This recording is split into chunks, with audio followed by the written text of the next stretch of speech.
TVK office వద్ద కోలాహలం ఏర్పడిపోయింది. అలాగే అక్కడ మహాబలిపురంలో ఉన్న రిసార్ట్స్ కి మొత్తం గెలిచిన అభ్యర్థులు గెలవబోతున్న అభ్యర్థులు అందరూ చేరుకోవాలని ఇప్పటికే విజయ్ ఆదేశాలు జారీ చేశారు. విజయ్ కి సెక్యూరిటీ కూడా పెంచారు. మరిన్ని వివరాలు అందించడానికి టీవీకే రాష్ట్ర కార్యాలయం నుంచి మా ప్రతినిధి మురళి సిద్ధంగా ఉన్నారు. మురళి, ఎలాంటి కోలాహలం ఉంది?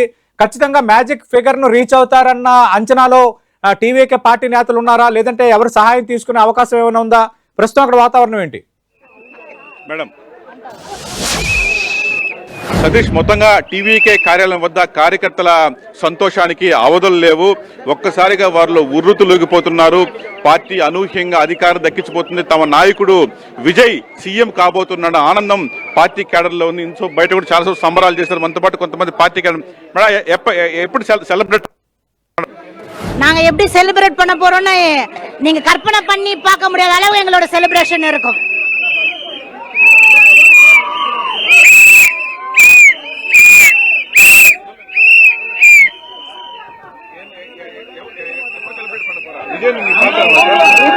செலிப்ரேஷன் தான். நாங்க செலிப்ரேஷன் வந்து 9 மணில இருந்து ஆரம்பிச்சிட்டோம். விசிலிக்கோடோ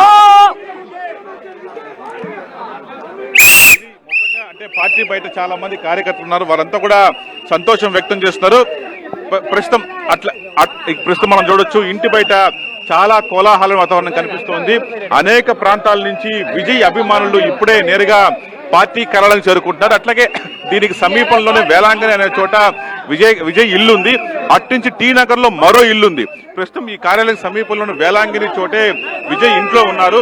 ఆయన పూర్తిగా ఎక్కడ కూడా బయటకు ఇప్పటివరకు రాలేదు. కేవలం ఈ వ్యవహారాన్ని మొత్తం పర్యవేక్షిస్తున్నారంటే ఫలితాల సరళిని అంచనా వేస్తున్నారు. ఎందుకంటే ఇప్పుడు వాళ్ళకి అతిపెద్ద సమస్య మ్యాజిక్ ఫిగర్ అందుకోవడం. కాబట్టి ఆ అంశం మీదనే పార్టీ పూర్తిగా ఫోకస్ పెట్టిందని చెప్పక తప్పదు. అందువల్ల అయితే ఇక్కడికి వస్తారు, మళ్ళీ విజయ్ ఈ పార్టీ కాడికి వస్తారన్న ప్రచారం అయితే జరుగుతోంది. అనేక ప్రాంతాల నుంచి మనం చూస్తున్న ఒక వ్యక్తి విజయ్ అభిమాని. ఆయన కేరళ వాసి. ఆయన చాలా దూరం నడకదారు విజయ్ గెలుపు కోసం కేరళ నుంచి తమిళనాడు వరకు నడుచుకుంటూ ఇక్కడ రావడం జరిగింది.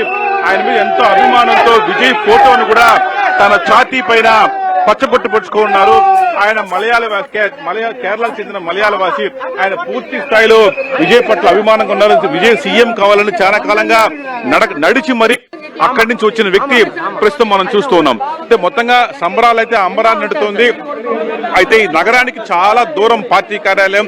ఇప్పుడిప్పుడే పార్టీ కార్యకర్తలంతా కూడా అనేక నియోజకవర్గాల నుంచి రాబోతున్నారు. అట్లాగే ఇక పూర్తి స్థాయిలో ఫలితాలు ముగిసిన తర్వాత ప్రతి ఒక్కరూ కూడా డిక్లరేషన్ ఫామ్ తీసుకొని అందరూ ఇదే పార్టీ కార్యాలయానికి రావాలని చెప్పి ఇదివరకే ఆదేశాలు జారీ అయ్యాయి. అంటే ఏదన్నా వ్యవహారం కొంచెం అభివృద్ధిగా ఉంటే రిసార్ట్స్ రాజకీయాలు చేయాల్సి వస్తుంది, అక్కడ కొంచెం గ్రూప్ నడపాల్సి వస్తుంది అనుకున్న. బట్ ఇప్పుడు పూర్తి స్థాయిలో మెజారిటీ ఉన్న నేపథ్యంలో అందరినీ పార్టీ కార్డుగా పిలిపించుకునే అవకాశం చాలా స్పష్టంగా కనిపిస్తుంది. సతీష్, మురళి, ఆల్రెడీ ఇప్పుడు 107 స్థానాల్లో లీడ్ లో ఉన్నారు. మరో 11 స్థానాలు వస్తే అధికారాన్ని చేజెక్కించుకునే ఛాన్స్. ఖచ్చితంగా ఇండివిజువల్ గా ఎవరు సహాయం లేకుండా మనం అధికారంలోకి రాబోతున్నామని అంచనాలో టీవీకి ఏమైనా ఉందా? మిగతా వాళ్ళు ఎవరైనా అప్రోచ్ అయ్యే వాతావరణం ఉందా అక్కడ? లేదు. అంటే మనం గమనిస్తే గత 2 గంటల నుంచి అంటే విజయ్ పార్టీ 100 మార్క్ దాటి 2 గంటలు దాటింది. కానీ ఆ 100 మార్క్ దాటిన తర్వాత ఆ మెజారిటీ చాలా చాలా స్లోగా ఉంది. ఎందుకంటే ఎంత దూకుడుగా 100కు వచ్చిందో ఆ తర్వాత అదే రీతిలో స్లో అయింది. కానీ ఇప్పుడు మనకు ఆ పార్టీకి ఉన్న క్లిష్ట సమస్య ఏంటంటే 118 మార్కులు చేరుకోవడం. అంటే ఇప్పుడున్న స్థితిలో ఆ మ్యాజిక్ మార్కు దాటడం వెంటనే అయ్యే పనిలా కనిపించట్లేదు. బహుశా ఆయన అయితే పార్టీ క్యాడర్లో మాత్రం తప్పనిసరిగా మ్యాజిక్ ఫిగర్ వస్తుందని భావిస్తున్నప్పటికీ అది కనుక కాస్త దూరంగానే ఉంది. కాబట్టి అందులో కొంత టెన్షన్ అయితే ఉంది. నిజంగా ఆ మ్యాజిక్ దాటుకోకపోతే ఏం చేయాలి, విజయ్ ముందున్న ఆల్టర్నేట్స్ ఏంటి, ఎవరితో కలవాలి, ఎలా ప్రభుత్వాన్ని ఏర్పాటు చేయాలనే అంశం పైన ఆయన ఇప్పటికే కూలంకుషంగా సంప్రదింపులు జరుపుతూ ఉన్నారు. ఇప్పటికే అంటే మెజారిటీ ఏ నియోజకవర్గాల్లో మెజారిటీ తక్కువ ఉంది అనే అంశం, ఎక్కడెక్కడ బార్డర్ లో ఉండవని అనేక అంశాలపైన ప్రస్తుతం విజయ్ పూర్తి స్థాయిలో స్టేట్ వైడ్ సమీక్ష జరుపుతున్నారు. కాబట్టి ఇప్పుడే ఒక అంచనాకు రాలేకపోతున్నారు ఆయన కూడా. కాబట్టి ఎందుకంటే ఆయన ఇప్పుడున్న టెన్షన్ కల్లా కూడా సొంతంగా పార్టీ ఏర్పాటు చేస్తే చాలా బాగుంటుంది, ఎవరి సహకారం లేకుండా అనే భావన విజయ్లో ఉంది. కానీ మరి ఆ మార్కు చేరుకునేందుకు ఇంకా సమయం పట్టే అవకాశం ఉంది. నిజంగా చేరుకోలేకపోవచ్చు కూడా. కాబట్టి నిజంగా చేరుకోలేకపోతే వాళ్ళ ముందున్న ప్రత్యామ్నాయ మార్గాలు ఏమిటి? అందరూ ఆశిస్తున్నట్టుగా, అందరూ ఊహిస్తున్నట్టుగా అన్నాడీఎంకే జత కడతారా? నిజంగా అవసరం వస్తుందా? వాళ్ళ అన్నాడీఎంకే పూర్తి స్థాయిలో మద్దతు ఇస్తుందా? అన్నాడీఎంకేలోనే ప్రధాన పార్టీ అయిన ఏదైతే అన్నాడీఎంకే పార్టీతో పాటు ఆ కూటమిలో ఉన్న బీజేపీ ఇతర పార్టీలతో కూడా సంప్రదింపులు జరపాలి. అది వెంటనే అయ్యే పని కూడా కనిపించట్లేదు. కానీ ఒకవైపు ఇప్పటికే కొంత రహస్య మంత్రాలు కొనసాగుతున్నాయి. అన్నాడీఎంకే నుంచి చాలా సానుకూల వాతావరణమే టీవీకేకు ముందుంది.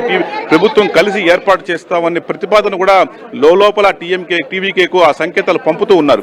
కాబట్టి తప్పనిసరిగా మ్యాజిక్ ఫిగర్ అందుకోకలేక ఇంకా మిగిలిన 10 సీట్ల దగ్గర 8 సీట్ల దగ్గర ఆగిపోతే తప్పనిసరిగా అన్నాడీఎంకే మద్దతు మాత్రం తీసుకోవడం ఒకటే విజయం ముందున్న లక్ష్యంగా కనిపిస్తోంది. Right, thank you Murali. మనం చూస్తున్నాం